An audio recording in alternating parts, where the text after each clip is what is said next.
YouTube के इस video को देखने वाले सभी साथियों का स्वागत है। मेरा नाम है ऐश्वर्य अग्रवाल। आज के इस वीडियो में हम भारतीय राज्य व्यवस्था के अंतर्गत भाग 3 की चर्चा करने वाले हैं। भाग 1 और 2 इसके प्रथम वीडियो, इसके पहले आने वाले वीडियो में हमने देख रखा है, जिसके अंतर्गत हमने अनुच्छेद 1 से लेकर 11 कवर किया हुआ था।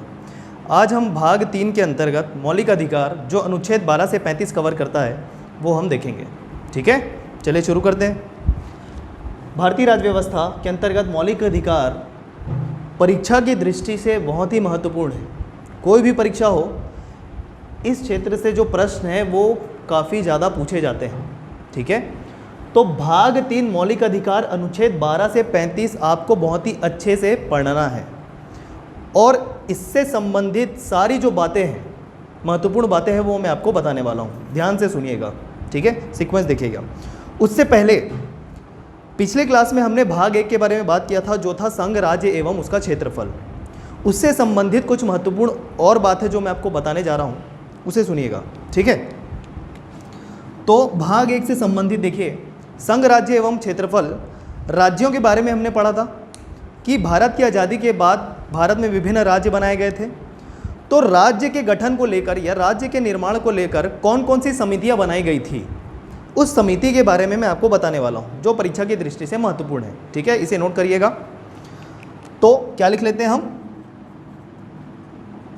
राज्यों के निर्माण से संबंधित, राज्यों के निर्माण से संबंधित समितियां। ठीक है, कौन कौन सी समिति थी राज्यों के निर्माण से संबंधित, वो हम बात करेंगे। पहली समिति याद रखिए 1920 में एस के धर समिति, एस के धर समिति। भारत में राज्यों को लेकर सर्वप्रथम मांग जो है, हम कह सकते हैं 1920 में उठी, जिसको लेकर एस के धर समिति बनाई गई। ठीक है, कि राज्य बनाना चाहिए कि नहीं बनाना चाहिए। तो इस समिति के आधार पर, एस के धर समिति के आधार पर कोई भी नए राज्य का गठन भारत में नहीं हुआ। ठीक है, अंग्रेजों का शासन था। मांग जो है वो प्रथम विश्व युद्ध के पहले से भी चल रही थी। चूंकि आपको पता है प्रथम विश्व युद्ध 1914 में शुरू हुआ एवं 1919 तक चला। ठीक है, तो 1914 से लेकर 1919 तक नए राज्यों के गठन की मांग नहीं हुई। 1920 में एक कमेटी बनाई गई, एस के धर समिति, जिसके तहत भी कोई नए राज्यों का गठन भारत में नहीं हुआ। कहाँ तक? जब तक भारत आज़ाद नहीं हुआ, 1947 तक। ठीक है, जैसे ही भारत आज़ाद हुआ, मतलब 1947, तो फिर से अलग अलग भाषा के क्षेत्र, भाषा के लोगों द्वारा भाषाई आधार पर राज्यों के गठन की मांग होने लगी। ठीक है, अलग अलग भाषाई क्षेत्रों, भाषा के आधार पर राज्यों की मांग उठने लगी। तो इससे संबंधित 1948 में, 1947 में भारत आज़ाद हुआ।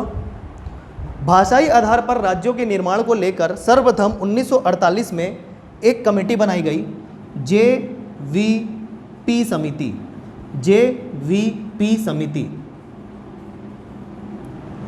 राज्यों को मांग को देखते हुए, राज्यों की मांग को देखते हुए समिति बनाई गई कि नए राज्यों का निर्माण करना चाहिए कि नहीं करना चाहिए।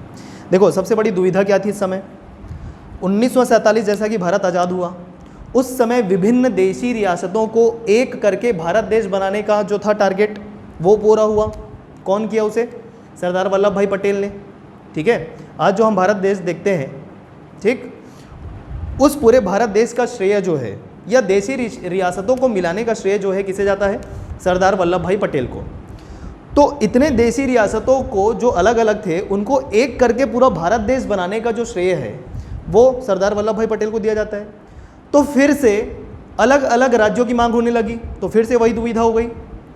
सारे अलग अलग क्षेत्रों को मिलाकर एक भारत बनाया गया, और फिर से हम उस भारत देश के अलग अलग सेक्शंस करने की बात कर रहे हैं, राज्यों की बनाने की बात कर रहे हैं। तो एकता पर, भारतीय देश की एकता पर एक सवाल जैसा पैदा हो गया यहाँ पर। ठीक है, तो इस समिति में 3 लोग शामिल थे, JVP समिति में 3 लोग शामिल थे। जे से खुद पंडित जवाहरलाल नेहरू, वी से वल्लभ भाई पटेल, सरदार वल्लभ भाई पटेल, पी से पट्टाधर सीतारमैया। ठीक है, जे से जवाहरलाल नेहरू, वी से वल्लभ भाई पटेल, पी से पट्टाधर सीतारमैया, 3 ये जो लोग थे इस समिति में शामिल थे। ठीक है, तो भाषा के आधार पर मांग की जाने वाले राज्यों का निर्माण इस समिति ने नकार दिया कि भाषा के आधार पर और नए राज्य नहीं बनाएंगे। भैया देखो, इतने सारे देशी रियासतों को मुश्किल से हमने भारत में मिलाया, सरदार वल्लभ भाई पटेल ने मिलाया, फिर से अलग अलग हम डिवीज़न कर दें, देश का राज्यों में विभक्त कर दें, तो फिर से वही समस्या आ जाएगी। ठीक है, एक राष्ट्रीय एकता के बदले क्षेत्रीय एकता वाला सवाल पैदा हो सकता था। ठीक, तो इस वजह से जेवीपी समिति ने नए राज्यों की मांग को नकार दिया। ठीक है, तो इन दोनों समितियों से नए राज्यों का गठन नहीं हुआ। ठीक, तीसरी समिति, अच्छा 1952 में ध्यान रखिएगा, घटना याद रखिएगा, 1952 में तेलुगु भाषी लोगों ने एक नए राज्यों के निर्माण को लेकर, एक नए राज्य को निर्माण के लेकर तेलुगु भाषा लोगों के लिए, भाषाई लोगों के लिए आंदोलन काफ़ी तेज कर दिया। ठीक है, आंदोलन काफ़ी तेज कर दिया गया। तो उनके एक लीडर थे पोट्टी श्री रामल्लू, अनशन में बैठे हुए उनकी मृत्यु हो गई, और ये जो दंगा है, तेलुगु भाषी एक राज्य के निर्माण को लेकर जो मांग थी, उससे जो दंगा हो रहा था वो और भी ज़्यादा भड़क गई। तो 1952 में ये जो इंसिडेंट हुआ उसको ध्यान में रखते हुए 1953 में एक फिर से कमेटी बनाई गई जिसका नाम था, या एक आयोग बनाया गया जिसका नाम था फजल अली आयोग। फजल अली आयोग, ध्यान रखिएगा। फिर से क्या आधार था राज्यों की मांग के लेकर? भाषाई आधार पर राज्यों के निर्माण की मांग होने लगी देश के विभिन्न क्षेत्रों में। तो उससे संबंधित 1953 में एक आयोग बनाया गया, फजल अली आयोग, जिसे हम राज्य पुनर्गठन आयोग के नाम से भी जानते हैं। राज्य पुनर्गठन आयोग के नाम से भी जानते हैं।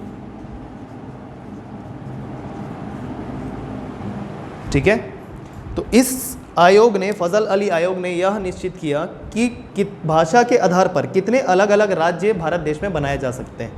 ठीक है, 1956 में इन्होंने अपनी रिपोर्ट प्रस्तुत की, जिसके आधार पर भारत में उस समय 14 राज्य बनाए गए। इस आयोग के रिकमेंडेशन के आधार पर उस समय 1956 में भारत में 14 राज्य बनाए गए, मतलब भारत देश को 14 राज्य में विभाजित किया गया। ठीक है, तो ध्यान रखिएगा, 1953 फजल अली आयोग के आधार पर राज्यों का निर्माण हुआ है, भाषा के आधार पे राज्यों का निर्माण हुआ है, जिसे हम राज्य पुनर्गठन आयोग भी कहते हैं। क्लियर है क्या? फजल अली आयोग नाम इसलिए क्योंकि इसके जो अध्यक्ष थे वो थे फजल अली। 3 सदस्य थे इसमें, ध्यान रखिएगा, 3 सदस्य थे। एक खुद थे अध्यक्ष फजल अली, दूसरे थे कुंजरू, और तीसरे थे के.एम. पानीकर। ठीक है, दूसरे जो व्यक्ति थे इस आयोग में वो थे हृदयनाथ कुंजरू, और तीसरे थे के.एम. पानीकर। तो 3 सदस्य थे इसमें, ध्यान रखिएगा। ठीक है, तो ये 3 आयोग आपको जानना ज़रूरी था। राज्यों के निर्माण से संबंधित समितियां, इन 2 समितियों के आधार पर राज्यों का निर्माण नहीं हुआ, लेकिन 1953 में फजल अली आयोग के आधार पर राज्यों का निर्माण हुआ। आधार क्या था? भाषा के आधार पर राज्यों की मांग को देखते हुए। ठीक है, चलिए आगे बढ़ते हैं। एक और चीज़ ध्यान रखिए, बहुत इंपॉर्टेंट, मैंने जैसे आपको पिछली क्लास में बताया था कि भाग 7 समाप्त हो चुका है। भाग 7 जो है समाप्त हो चुका है। ठीक, तो क्यों? ध्यान रखिए, जब ये आयोग बना, राज्य पुनर्गठन आयोग, और उन्होंने 1956 में अपनी रिपोर्ट प्रस्तुत की, जिसके आधार पर 14 राज्य बनाए गए, ठीक, एवं 6 केंद्र शासित प्रदेश बनाए गए। तो भाग 7 में क्या मेंशन था? भाग 7 में, इससे पहले भाग 7 में भारत के राज्य क्षेत्र को 4 भागों में विभाजित किया गया था, क, ख, ग, घ। ठीक है, 4 राज्यों में भारत के राज्य क्षेत्र को विभाजित किया गया था, क, ख, ग, घ। भाग क में आने वाले ऐसे राज्य क्षेत्र थे जिसमें ब्रिटिश शासन था। ठीक है, ऐसे राज्य। ख में देशी रियासतों संबंधी राज्य, ग में कुछ केंद्र शासित प्रदेश, और ख भाग में अंडमान निकोबार द्वीप समूह आता था। ठीक है, तो चूंकि ये 4 भागों में भारत के राज्य क्षेत्र को बांटा गया था, अब 1956 में फिर से राज्य पुनर्गठन आयोग हुआ एवं राज्य की निर्माण किया गया, 14 राज्यों का निर्माण किया गया एवं 6 केंद्र शासित प्रदेशों का निर्माण किया गया। तो इस तरीके से भाग 7 में वर्णित, ठीक है, भाग 7 में वर्णित राज्यों के विभाजन, 4 भागों में विभाजन को समाप्त कर दिया। ठीक है, तो यही भाग 7 कहता है हमारा। क्लियर है? तो भाग 7 समाप्त कर दिया गया, राज्यों के विभाजन संबंधी भाग 7 को समाप्त कर दिया गया। कौन से संविधान संशोधन? 7वें संविधान संशोधन द्वारा भाग 7 समाप्त। इसके रिपोर्ट के द्वारा भाग 7 समाप्त। भाग 7 समाप्त। याद रखिएगा कौन सा संविधान संशोधन? 7वां संविधान संशोधन। संशोधन 1956 में हुआ, तो 7वां भाग 7 समाप्त 7वें संविधान संशोधन द्वारा 1956 में। तो नोट कर लीजिएगा, काफ़ी महत्वपूर्ण है ये। चलिए आज की क्लास में आगे बढ़ते हुए हम भाग 3 पे बढ़ते हैं और देखते हैं मौलिक अधिकार, अनुच्छेद 12 से 35। क्लियर है? चलिए, मुझे लगा ये बात आपको बतानी चाहिए, महत्वपूर्ण हो सकती है परीक्षा की दृष्टि से, इस कारण मैंने आपको बताया, नोट कर लीजिएगा। चलिए अब हम देखने वाले हैं मौलिक अधिकार।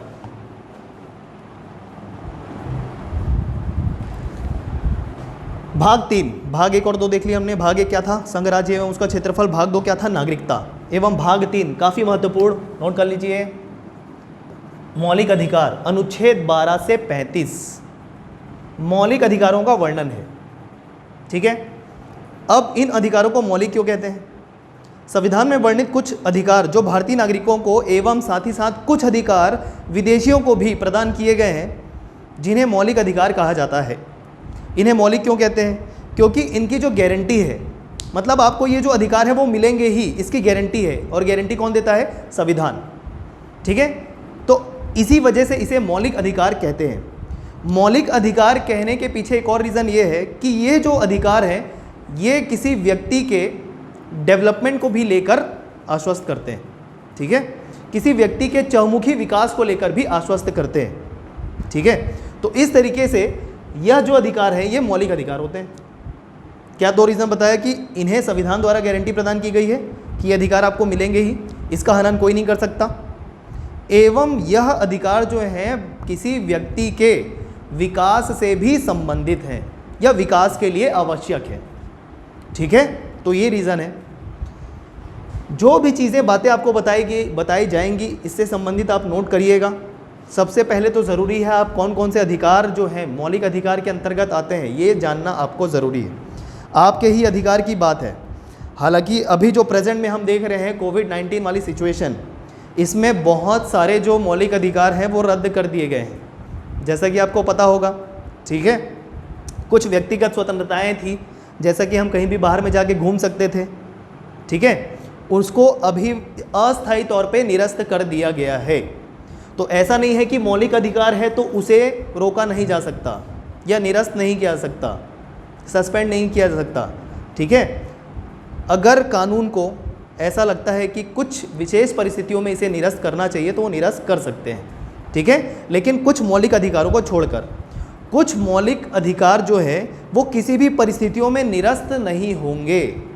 वो कौन से मौलिक अधिकार हैं वो हम बारी बारी से देखने वाले हैं, ये ध्यान रखिएगा। ठीक है, चलिए आगे बढ़ें। सबसे पहले आप इन मौलिक अधिकारों को याद करिए। 7 प्रकार के कुल मौलिक अधिकार मूलतः संविधान द्वारा प्रदान किए गए थे। 7 प्रकार के मौलिक अधिकार शुरू में संविधान द्वारा प्रदान किए गए थे। इनका नाम हम याद करते हैं सर्वप्रथम, एवं उसके अंतर्गत आने वाले अनुच्छेदों को याद करते हैं। चलिए देखिए, सर्वप्रथम पहला मौलिक अधिकार समता का अधिकार, अनुच्छेद 14 से 18। अच्छा, आप बोलेंगे कि मैंने लिखा है 12 से 35, लेकिन शुरुआत कहाँ से हो रही है? 14 से। तो 3 अनुच्छेद कहाँ गए? अनुच्छेद 12, 13, 2 अनुच्छेद कहाँ चले गए? तो मैं अभी बता रहा हूँ कि कौन कौन से मौलिक अधिकार हैं। विशेष रूप से 14 से लेकर 32 अधिकारों के बारे में किसमें वर्णन है? अधिकारों के बारे में मुख्यतः अनुच्छेद 14 से 32 तक बताया गया है। कौन कौन से अधिकार होंगे? ये अनुच्छेद 14 से 32 में बताया गया है। अनुच्छेद 12, 13 और इधर 33, 34, 35, ये क्या है? ये कौन से अनुच्छेद हैं जो मौलिक अधिकार से संबंधित है? ये हम आपको बताएंगे। ये मौलिक अधिकार नहीं है, ये मौलिक अधिकार से संबंधित अनुच्छेद हैं, लेकिन मौलिक अधिकार नहीं है। मौलिक अधिकार कहाँ से कहाँ तक है? मौलिक अधिकार है 14 से 32 तक। क्लियर हुआ? ये मौलिक अधिकार से संबंधित है, ना कि मौलिक अधिकार। चलिए आगे बढ़े। तो हम नाम याद करने वाले पहले देखिए, समता का अधिकार अनुच्छेद 14 से 18 याद करिए, 14 से 18, ठीक है। 5 प्रकार की अधिकार दिए गए हैं समता के अधिकार के अंतर्गत, ठीक, जिसका वर्णन हम देखेंगे बाद में। स्वतंत्रता का अधिकार, 4 प्रकार की स्वतंत्रताओं का वर्णन है या स्वतंत्रता के अधिकार का वर्णन है किसमें? स्वतंत्रता के अधिकार में। कहाँ पर? अनुच्छेद 19 से 22 याद करते चलिए। समता का अधिकार, स्वतंत्रता का अधिकार। ध्यान रखिएगा यहाँ पर मैंने समानता का अधिकार नहीं लिखा है। हम जब संविधान की प्रस्तावना पढ़े थे उसमें भी कौन सा शब्द था? समता, ना कि समानता। दोनों में क्या अंतर है ये हम देखेंगे आगे, ठीक है। दोनों में एक विशेष अंतर है, समता और समानता में, ठीक है। शोषण के विरुद्ध अधिकार, तीसरा जो अधिकार है मौलिक अधिकार वो है शोषण के विरुद्ध अधिकार, अनुच्छेद 23 से 24। आगे बढ़िए। चौथा जो मौलिक अधिकार है वो है धर्म की स्वतंत्रता का अधिकार या धार्मिक स्वतंत्रता का अधिकार, अनुच्छेद 25 से 28। संस्कृति एवं शिक्षा संबंधी अधिकार, अनुच्छेद 29-30। संपत्ति का अधिकार, अनुच्छेद 31। ध्यान रखिएगा वर्तमान में यह जो है संपत्ति का अधिकार, यह मौलिक अधिकार नहीं है, ठीक है। वर्तमान में संपत्ति का अधिकार जो है वह मौलिक अधिकार नहीं है। इसे अनुच्छेद 300 में शिफ्ट कर दिया गया है। इस अनुच्छेद को, इस मौलिक अधिकार को कहना चाहिए अनुच्छेद 300 क में स्थानांतरित कर दिया गया है। अब यह मौलिक अधिकार नहीं रहा, यह कानूनी अधिकार बन गया है, ठीक है। कौन से संविधान संशोधन द्वारा? 44वां संविधान संशोधन द्वारा। 44वां संविधान संशोधन 1978 द्वारा यह मौलिक अधिकार अनुच्छेद 300 क में स्थानांतरित कर दिया गया है, जिसके बाद से संपत्ति का अधिकार मौलिक अधिकार ना होकर कानूनी अधिकार है। क्लियर है क्या? आगे बढ़ते हैं। आखिरी जो मौलिक अधिकार के बारे में जो वर्णन है वो है संवैधानिक उपचारों का अधिकार। संवैधानिक उपचारों का अधिकार अनुच्छेद 32 बहुत ही महत्वपूर्ण है, अलग से क्वेश्चन इससे पूछा जाता है एग्जाम में, अनुच्छेद 32 से। फिलहाल आपको अभी क्या करना है? फिलहाल अभी आपको नाम याद करना है इनके, ठीक है। चलिए आगे बढ़े। बारी बारी से हम सभी अनुच्छेदों या सभी मौलिक अधिकारों के बारे में बात करेंगे, ठीक। पहला जो हमारा मौलिक अधिकार है वो है समता का अधिकार, अनुच्छेद 14 से 18। चलिए इसके बारे में हम देखते हैं कितने प्रकार के समता के अधिकार हैं, उनके बारे में हम चर्चा करने वाले हैं।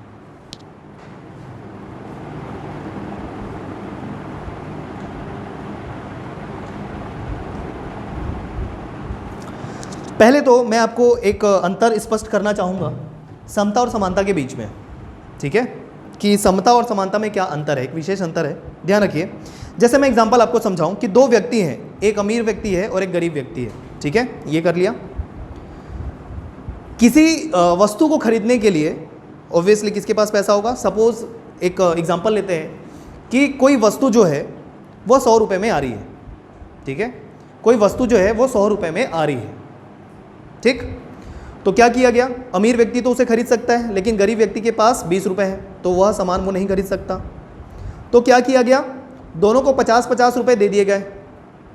तो अमीर व्यक्ति को 50 रुपये देने का कोई यहाँ पर लॉजिक नहीं है, क्योंकि वो तो पहले भी खरीद सकता था। और गरीब व्यक्ति को जब हमने 50 रुपये दिया तो उसके पास कितने रुपये हो गए? 70 रुपये हो गए। तो यहाँ पर हमने समानता का उदाहरण देकर दोनों को 50-50 रुपये तो दिया, लेकिन गरीब व्यक्ति अभी भी गरीब है और वो उस वस्तु को नहीं खरीद सकता। यहाँ पर ये समानता का उदाहरण है कि दोनों को हमने बराबर बराबर का पैसा दे दिया, ये हुआ समानता। लेकिन देखो समता क्या है, अमीर व्यक्ति गरीब व्यक्ति, अमीर पहले से वो वस्तु खरीद सकता था जो 100 रुपये में आ रही है, गरीब व्यक्ति के पास 20 रुपये था। इसमें क्या किया कि अमीर व्यक्ति तो सफिशिएंट है, संपन्न है, गरीब व्यक्ति को हमने 80 रुपये दे दिया, ठीक है। अब वो भी गरीब व्यक्ति की तरह वह वस्तु खरीद सकता है और वो दोनों एक संतुलन की स्थिति में आ गए। ये है समता। मतलब समाज में पिछड़े हुए कुछ ऐसे वर्ग जिन्हें समाज में मुख्य धारा लाने के लिए कुछ विशेष प्रावधान किए जाते हैं और एक संतुलन की स्थिति बनाई जाती है, उसे समता कहते हैं। ये ध्यान रखिएगा, ठीक है। समानता मतलब सभी को एक जैसा ट्रीट करना, सभी को एक जैसा बेनिफिट देना, लेकिन समता मतलब कुछ पिछड़े हुए विशेष वर्गों को, ठीक है, प्रावधान देकर समाज की मुख्य धारा में लाना, यह है समता। क्लियर है आपको? चलिए आगे बढ़ते हैं। कितने प्रकार के समता के अधिकार होते हैं हम बात करेंगे। अनुच्छेद याद करिए 14 से 18। चलिए देखते हैं अनुच्छेद 14। अनुच्छेद 14 में क्या बताया गया है? विधि के समक्ष समता एवं विधि का समान संरक्षण, ठीक है। विधि के समक्ष समानता, अनुच्छेद 14। अनुच्छेद 15, धर्म, मूल वंश, लिंग, जन्म स्थान के आधार पर विभेद का प्रतिषेध करता है। मतलब इन आधारों पर, कौन कौन से आधार है? धर्म के आधार पर, मूल वंश, लिंग, जन्म स्थान के आधार पर कोई भी भेदभाव नहीं किया जाएगा। अनुच्छेद 15। अनुच्छेद 16 में क्या बोल रहा है?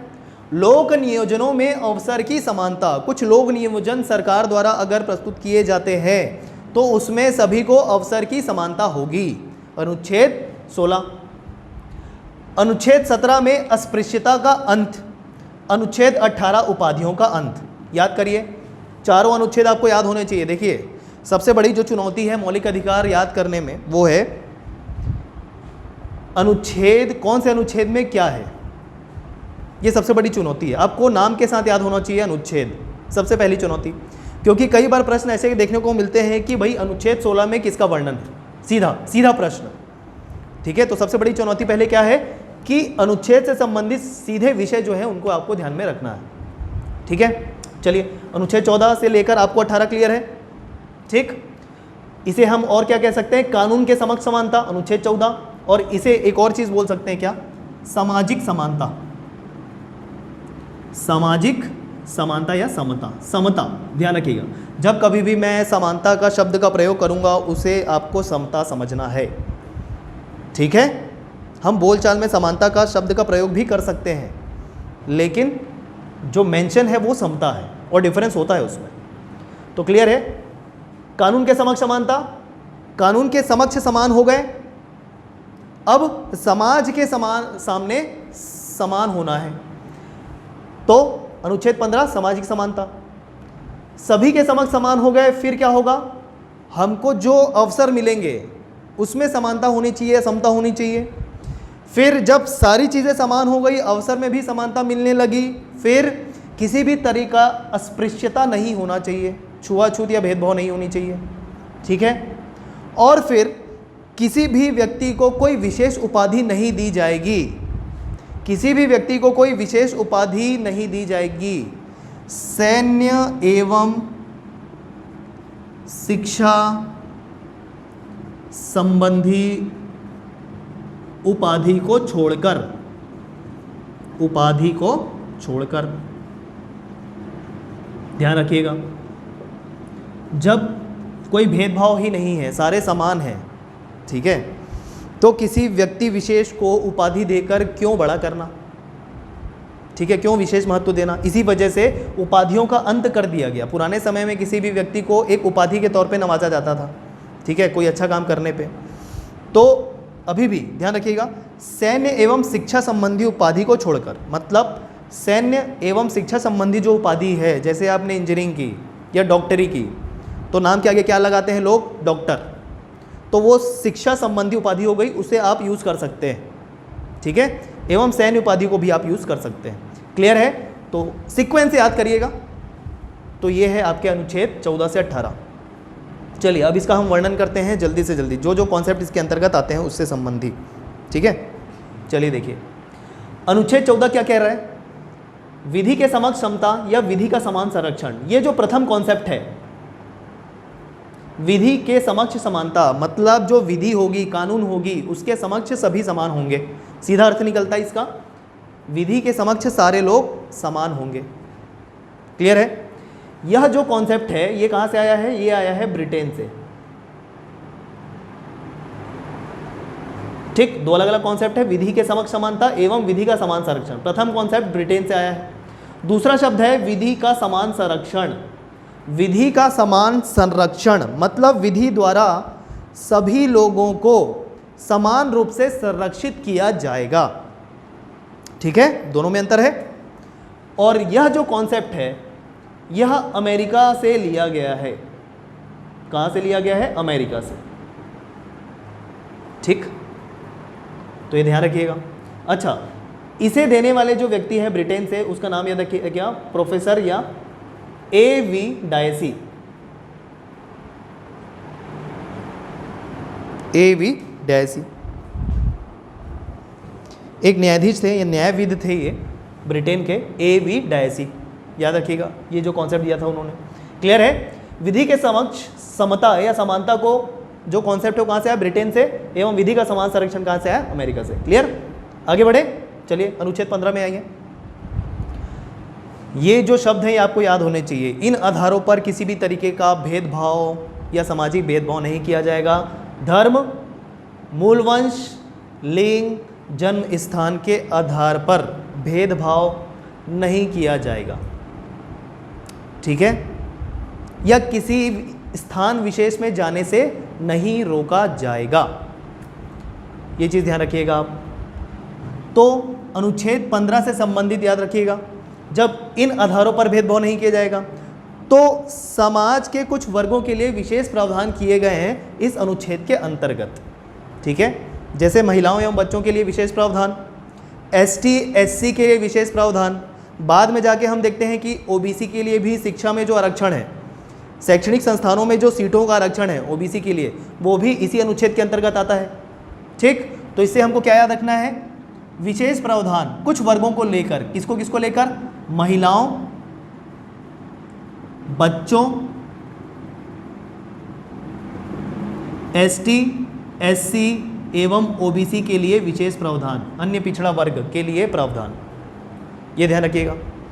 ठीक है? शुरू में यह OBC नहीं था, शुरू में यह OBC नहीं था, तो कब आया? याद रखिएगा, 93वां संविधान संशोधन, 93वां संविधान संशोधन 2005 शैक्षणिक संस्थानों में सीटों में आरक्षण दिया गया OBC को। या हम क्या कह सकते हैं? शिक्षा में आरक्षण दिया गया। किसे? OBC को। OBC को ध्यान रखिएगा। ठीक है? ST SC महिलाओं बच्चों के लिए पहले से प्रावधान थे। 93वां संविधान संशोधन 2005 के द्वारा अनुच्छेद 15 के अंतर्गत शैक्षणिक संस्थाओं में या शिक्षा में OBC को आरक्षण प्रदान किया गया। ठीक है? ये ध्यान रखिएगा। ठीक, आगे बढ़े। अनुच्छेद 16 लोक नियोजनों में अवसरों की समता। इन्हीं आधारों पर, किन आधारों पर? धर्म, मूल वंश, लिंग, जन्म स्थान के आधार पर लोक नियोजनों में कोई भी भेदभाव नहीं किया जाएगा। ठीक है? लोक नियोजन मतलब कोई भी सरकारी नौकरी अगर आती है तो उसमें फिर से इन आधारों पर भेदभाव नहीं किया जाएगा। लेकिन एक चीज़ ध्यान रखिए, संविधान में ये जो 4 शब्द दिए हैं उनके आगे केवल शब्द जुड़ा है। क्या जुड़ा है? केवल शब्द जुड़ा है। मतलब राज्य जो है केवल इनके आधार पर भेदभाव नहीं करेगा, अन्य आधारों पर भेदभाव कर सकता है। ये चीज़ ध्यान रखिएगा। ठीक है? कोई जो राज्य है या कोई व्यक्ति सिर्फ इस आधार पर भेदभाव नहीं कर सकता कि वो पुरुष है या महिला, या उसकी जात क्या है, किस वंश का है, या किस स्थान से पैदा हुआ है। इनको छोड़कर जो बाकी चीज़ें हैं उनके आधार पर भेदभाव हो सकता है। ये आप ध्यान रखिएगा। ठीक है? तो इन शब्दों के आगे क्या जुड़ा है? केवल जुड़ा है। अब जैसे कोई सरकारी नौकरी आती है, उसमें सभी के लिए अवसर की समता होती है, लेकिन इसमें भी कुछ विशेष प्रावधान किए गए हैं सरकारी नौकरी को लेकर। एसटी एससी के लिए पहले से प्रावधान थे, आरक्षण का प्रावधान था, बाद में ओबीसी के लिए भी आरक्षण का प्रावधान हुआ। सरकारी नौकरियों में ओबीसी के लिए आरक्षण का प्रावधान हुआ। कब? 1992 में। इसके पीछे पूरा इतिहास है। चलिए मैं आपको एक संक्षिप्त इतिहास बताता हूँ इसके पीछे का। सर्वप्रथम 1977 में पहले गैर कांग्रेस सरकार आई जिसका नाम था जनता दल, ठीक है, एवं उसके जो प्रधानमंत्री थे वो थे मोरारजी देसाई, ठीक। तो उन्होंने एक आयोग का गठन किया जिसे हम मंडल आयोग के नाम से भी जानते हैं। मंडल आयोग ने सन 1980 में अपनी रिपोर्ट प्रस्तुत की और यह पाया गया कि 3700 कुछ जातियां जो है वो पिछड़ी हुई पाई गई, जो ना तो एसटी थी मतलब शेड्यूल्ड ट्राइब मतलब अनुसूचित जनजाति, और ना ही एससी थी मतलब अनुसूचित जाति थी। तो एसटी एससी को छोड़कर 3743 जातियां पिछड़ी हुई पाई गई, जिन्हें एक नाम दिया गया ओबीसी, अदर बैकवर्ड क्लास, अन्य पिछड़ा वर्ग, ठीक है। तो इस समिति ने उस ओबीसी वर्ग के लिए 27% आरक्षण का प्रस्ताव रखा, ठीक है। फिर बाद में 1991 में पीवी नरसिम्हन राव, कांग्रेस की सरकार थी, द्वारा यह प्रस्ताव पास कर दिया गया एवं 1992 से ओबीसी को, अन्य पिछड़ा वर्ग को सरकारी नौकरियों में 27% आरक्षण प्रदान किया जाने लगा। यह था इसके पीछे का इतिहास, संक्षिप्त इतिहास, ठीक है। 27% आरक्षण का प्रावधान ओबीसी के लिए कब? सन 1992 में। तो सरकारी नौकरियों में आरक्षण पहले प्रदान हुआ ओबीसी को, एवं शिक्षण संस्थाओं में आरक्षण बाद में प्राप्त हुआ, कब? 2005 में। तो कैसे हम सेपरेट कर सकते हैं? अनुच्छेद 16 के तहत, या और पर्टिकुलर मेंशन करें तो अनुच्छेद 16(4) के तहत ओबीसी को सरकारी नौकरियों में आरक्षण, सरकारी नौकरी में आरक्षण,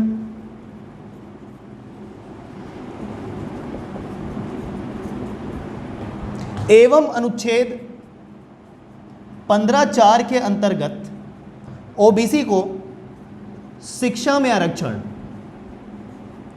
शिक्षा में आरक्षण। क्लियर है क्या? तो ध्यान रखिएगा, दोनों में डिफरेंस या कंफ्यूजन हमको बहुत होता है। तो 16 के तहत सरकारी नौकरी में एवं 15 के तहत ओबीसी को शिक्षा में आरक्षण प्रदान किया गया, ठीक है। लेकिन एक सीमा भी तय कर दी गई कि कुल आरक्षण जो होगा वो 50% सीमा से अधिक नहीं होगा। कुल आरक्षण किसको किसको मिला के? ओबीसी, अन्य पिछड़ा वर्ग, अनुसूचित जाति एवं अनुसूचित जनजाति को मिलाकर संयुक्त रूप से कितना प्रतिशत आरक्षण का प्रावधान था? 50% आरक्षण का प्रावधान था। कब? 1992 में, ठीक है। तो इसका काफ़ी डिटेलिंग है जिसमें आपको नहीं जाना है, कुछ कुछ महत्वपूर्ण बातें जो मैं आपको है वो बता रहा हूँ, ठीक। आगे बढ़ते हैं। अनुच्छेद 17, अस्पृश्यता का अंत। किसी भी विषय में, किसी भी विषय से संबंधित अस्पृश्यता जो है वह नहीं मानी जाएगी, ठीक है। अस्पृश्यता को लेकर आपको दंड भी मिल सकता है, तो ध्यान रखिएगा, किसी भी रूप में अस्पृश्यता स्वीकार नहीं की जाएगी, किसी भी रूप में। अनुच्छेद 17। अच्छा, एक और चीज ध्यान रखिए, अनुच्छेद 14 को, अनुच्छेद 14 में किसी भी संविधान संशोधन द्वारा, किसी भी संविधान संशोधन द्वारा इसे नष्ट नहीं किया जा सकता, नष्ट नहीं किया जा सकता, ठीक है। अनुच्छेद 14 को किसी भी संविधान संशोधन द्वारा नष्ट नहीं किया जा सकता, ये ध्यान रखिएगा। इसी वजह से अनुच्छेद 14 को हम संविधान का दृढ़ आधार स्तंभ भी कहते हैं। अनुच्छेद 14 को हम संविधान का दृढ़ आधार स्तंभ भी कहते हैं। किसी भी तरीके से इसे नष्ट नहीं किया सकता, किसी भी संविधान संशोधन द्वारा नष्ट नहीं होगा। एवं अनुच्छेद 17 का कोई भी अपवाद नहीं है, अनुच्छेद 17 का कोई भी अपवाद नहीं है। अभी तक जैसे कि हमने देखा, इन सभी अनुच्छेदों में हमें कुछ कुछ अपवाद देखने को मिल रहे हैं, जैसे बात किया मैंने कि लोक नियोजनों में सभी को अवसरों की समता होगी, लेकिन कुछ विशेष वर्गों के लिए हम एक प्रावधान कर रहे हैं, सरकार द्वारा प्रावधान किया जा रहा है, तो वो क्या हो गया, इस अनुच्छेद का अपवाद हो गया। वैसे ही इसमें भी था, इसका क्या अपवाद है, चलिए अच्छा हो गया हम बात कर लेते हैं इसके बारे में। इसमें क्या अपवाद होगा कि विधि के समक्ष समानता तो है, लेकिन कौन सी परिस्थिति में इसका अपवाद हो सकता है। ध्यान रखिए, कुछ विशेष वर्ग हैं जिन्हें एक विशेष संरक्षण प्राप्त है, कानून का विशेष संरक्षण प्राप्त है, ध्यान रखिएगा, जिसके बारे में बता रहा हूं, नोट करिएगा उसे, ध्यान रखिए। अनुच्छेद 361 के तहत राष्ट्रपति एवं राज्यपाल को कानून से विशेष संरक्षण, अनुच्छेद 361 के तहत राष्ट्रपति एवं राज्यपाल को कानून से विशेष संरक्षण। अनुच्छेद 14 के अपवाद की बात कर रहे हैं, किसकी बात कर रहे हैं, अनुच्छेद 14 के अपवाद की बात कर रहे हैं, अनुच्छेद 14 के अपवाद की बात कर रहे हैं, ठीक, जिसके तहत अनुच्छेद 361 के तहत राष्ट्रपति एवं राज्यपाल को कानून से विशेष संरक्षण प्रदान किया जाएगा। मतलब अपने कार्यकाल के दौरान राष्ट्रपति या राज्यपाल द्वारा लिए गए कोई भी निर्णय के लिए वह जवाबदार न्यायालय में, देश के किसी भी न्यायालय में नहीं होंगे, ये चीज़ ध्यान रखिएगा। किसी भी न्यायालय में इनके कार्यकाल के दौरान इनके विरुद्ध कार्रवाई नहीं की जा सकती, अनुच्छेद 361 के तहत, ठीक है, ध्यान रखिएगा। और कौन सा अनुच्छेद याद रख सकते हैं, अनुच्छेद 105 याद रख सकते हैं। अनुच्छेद 105 के तहत संसद के किसी भी सदस्य के द्वारा अपने दिए गए मत के लिए कोई भी कार्रवाई नहीं की जाएगी किसी भी न्यायालय में। मैं जो बोल रहा हूँ नोट करते जाइएगा, ठीक है, सारी चीज़ें लिखना यहाँ पर पॉसिबल नहीं है, तो जो चीज़ें आपको लगता है कि नोट करनी चाहिए वो आप नोट करिए। अनुच्छेद 105 के तहत संसद के किसी भी निर्वाचित या मनोनीत सदस्य के द्वारा रखे गए अपने विचार के लिए, ठीक है, कार्यकाल के दौरान विचार के लिए देश के किसी भी न्यायालय में कार्रवाई नहीं की जाएगी, अनुच्छेद 105। ये तो संसद के सदस्य हो गया। आगे हम बात करें अनुच्छेद 194 अगर बात करें तो सेम चीज़ राज्य के विधानमंडलों के सदस्यों के लिए भी लागू हो जाती है कि अनुच्छेद 194 के तहत विधानमंडल के किसी भी सदस्यों के द्वारा रखे गए अपने मत के लिए विरुद्ध कोई भी कार्रवाई नहीं की जाएगी किसी भी न्यायालय में, ये चीज़ आप ध्यान रखिएगा। तो ये 3 अनुच्छेद याद रखिए, 61, 105, 194, ये सारे क्या हैं, ये सारे अनुच्छेद 14 के अपवाद हैं, ठीक। तो 14, 15, 16 सभी के अपवाद हमने देख लिए, लेकिन अनुच्छेद 17 का कोई भी अपवाद नहीं है, ठीक है। इसी वजह से अनुच्छेद 17 को, जो अस्पृश्यता का अंत है, उसे डॉक्टर भीमराव अंबेडकर जी ने संविधान की आत्मा कहा है, ठीक, अनुच्छेद 17 को। क्लियर है क्या। अनुच्छेद 18 उपाधियों का अंत, जैसा कि मैंने आपको पहले ही बता दिया है कि सैन्य एवं शिक्षा संबंधी उपाधि को छोड़कर कोई भी अन्य उपाधि किसी भी व्यक्ति को प्रदान नहीं की जाएगी, ठीक है। विदेशों से आने वाली कोई उपाधियां हैं, जैसे क्रिकेट में हमको पता है सर नाम की एक उपाधि होती है, जो क्रिकेट में एक विशेष योगदान देते हैं, तो विदेश द्वारा, ठीक है, इंग्लैंड द्वारा कहना चाहिए, सर की उपाधि दी जाती है। तो अगर वो उपाधि आपको लेना है तो उसके लिए राष्ट्रपति की मंजूरी की आवश्यकता होगी। जैसे सचिन तेंदुलकर को आपको याद होगा कि सर की उपाधि प्रदान की जा रही थी, जिसे खुद सचिन तेंदुलकर ने मना कर दिया था। क्लियर है ये चीज़ें, ठीक है। तो कोई भी उपाधि अगर विदेशों से दी जाती है तो उसे प्राप्त करने के लिए राष्ट्रपति की मंजूरी की आवश्यकता होगी। तो ये था अनुच्छेद 14 से 18 समता का अधिकार। ये हमने पहला जो है मौलिक अधिकार वो देख लिया। सभी प्रकार के इन मौलिक अधिकारों को हम विस्तृत में चर्चा करेंगे। दो जो अनुच्छेद मौलिक अधिकार है, समता का अधिकार और स्वतंत्रता का अधिकार, यही दो जो मौलिक अधिकार हैं काफ़ी बड़े हैं, तो इसे हम काफ़ी डिटेल में देखेंगे, ठीक है। तो अगला जो अधिकार है स्वतंत्रता का अधिकार, वो हम अगली क्लास में देखेंगे, ठीक है। धन्यवाद।